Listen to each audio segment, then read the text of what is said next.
Appreciation of the speech, Friends, Romans, Countrymen. The speech, Friends, Romans, Countrymen, is a timeless classic from the Roman play Julius Caesar, written by the renowned English playwright William Shakespeare. Julius Caesar, a great military general and statesman, had expanded the Roman Empire and brought pride to Rome. However, his life was cut short when he was assassinated by his own senators, who believed he was too ambitious and could become a tyrant. Shakespeare turned this historical event into a powerful tragedy titled Julius Caesar.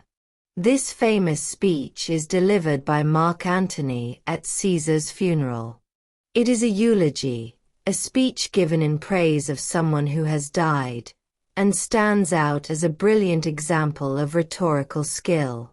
Antony uses various persuasive techniques such as questioning, emotional appeals, reasoning, and repetition to influence the audience.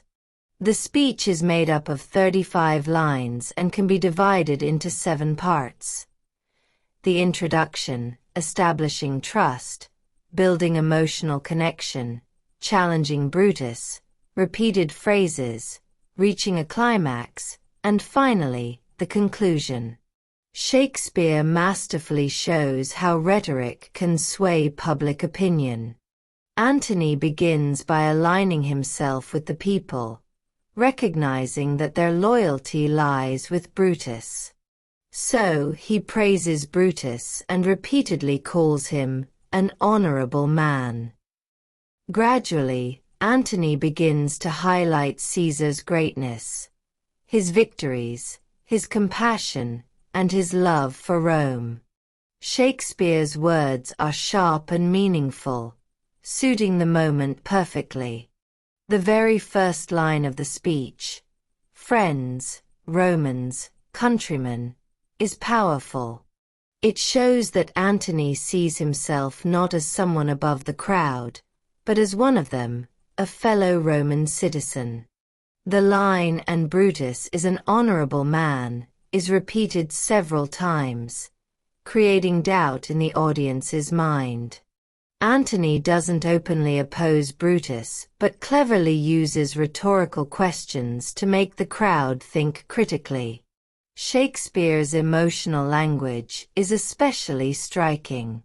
Antony uses exaggeration or hyperbole to stress Caesar's generosity. For example, whose ransoms did the general coffers fill? Another touching line is, when that the poor have cried, Caesar hath wept, which moves the crowd and challenges their view of Caesar. Overall, Antony's speech is a masterpiece filled with literary devices and powerful expression. Anyone who reads or hears it is sure to be impressed by its brilliance.